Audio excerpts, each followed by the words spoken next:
ইন্নাল হামদুলিল্লাহ ওয়াসসালাতু ওয়াসসালামু আলা রাসূলিল্লাহ আম্মা বাদ। সম্প্রতি ভারত ও পাকিস্তানের মাঝে একটি যুদ্ধ পরিস্থিতি বিরাজ করছে। 22 এপ্রিল পেহেলগাম অ্যাটাককে কেন্দ্র করে এই উত্তেজনার সূচনা। এই ঘটনায় সন্ত্রাসী ভারত সরকার পাকিস্তানকে দায় দিয়ে দুই দেশের মধ্যে একটি উত্তেজনাকর পরিস্থিতি সৃষ্টি করে। সর্বশেষ 6 মে দিবাগত রাতে ভারত পাকিস্তানে সরাসরি আক্রমণ করে বসে, যেখানে তারা সন্ত্রাসীদের ঘাঁটি আখ্যা দিয়ে আল্লাহর ঘর মসজিদকে লক্ষ্যবস্তু বানায়। বেশ কয়েকটি মসজিদকে তারা গুড়িয়ে দেয়। এতে নারী শিশুসহ 31 জন সাধারণ মুসলিম নিহত ও 57 জন আহত হয়। এই ঘটনার পর থেকে ভারত ও পাকিস্তানের মাঝে পাল্টাপাল্টি আক্রমণ এখনও চলমান। যুদ্ধের এই ক্ষোভ ও আকাঙ্ক্ষা সাধারণ মানুষদের ভেতরও ছড়িয়ে যাচ্ছে। মসজিদ হিন্দুত্ববাদী সন্ত্রাসীদের খুব কমন টার্গেট। এরা জমিনের বুকে আল্লাহর তাওহীদের মিনার মসজিদগুলোকে সহ্য করতে পারে না। তাওহীদের দেয়ালকে ভেঙে সেখানে শিরক ও পৌত্তলিকতার ভিত নির্মাণই এদের নেশা। এই নেশায় উন্মাদ হিন্দুত্ববাদী সন্ত্রাসীরা ভারতেও মুসলিমদের অনেক মসজিদকে বুলডোজার দিয়ে ধ্বংস করে দিয়েছে। খুঁজে খুঁজে শত শত বছরের পুরনো সব মসজিদকে কখনো মিথ্যা ও ঠুনকো অজুহাতে, কখনো দাঙ্গা বাঁধিয়ে ধ্বংস করে দিচ্ছে হিন্দুত্ববাদী সন্ত্রাসীরা।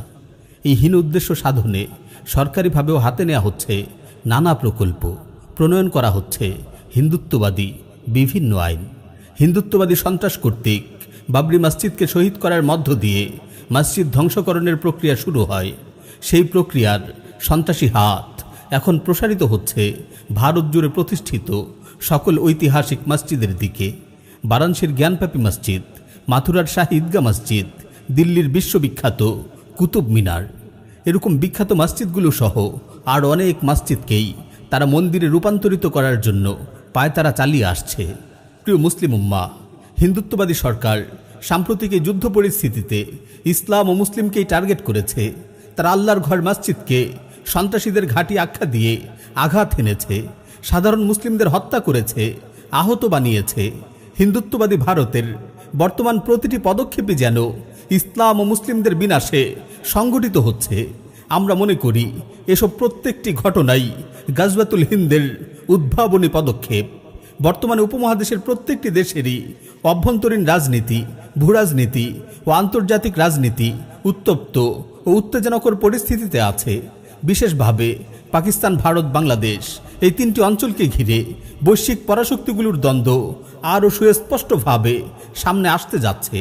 ফলে এখানে যে কোনো সময় সর্বাত্মক যুদ্ধ এক ভূরাজনৈতিক বাস্তবতাও বটে।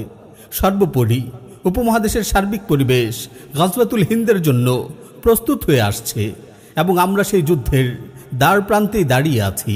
ফলে এমত অবস্থায় ফজিলতপূর্ণ এই মহান যুদ্ধ গাজওয়াতুল হিন্দের জন্য নিজেদেরকে সর্বাত্মকভাবে প্রস্তুত রাখাই সকল মুসলিমদের দায়িত্ব। তাই নিজেদেরকে গাজওয়াতুল হিন্দের সৈনিক হিসেবে প্রস্তুত করুন। এই যুদ্ধের সূচনা করেছে হিন্দুত্ববাদী সন্ত্রাসীরা, কিন্তু এর সমাপ্তি হবে আপনাদেরই হাতে বিইজনিল্লাহ। আপনাদের হাত ধরেই হিন্দুত্ববাদী শক্তির বিনাশ হবে, উপমহাদেশ স্বাধীন হবে ইনশাআল্লাহ।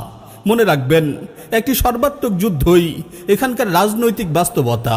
সেই যুদ্ধই হবে গাজওয়াতুল হিন্দ, আর সেই যুদ্ধই উপমহাদেশে মুসলিমদের স্বাধীনতার সূর্যের উদয় ঘটাবে ইনশাআল্লাহ।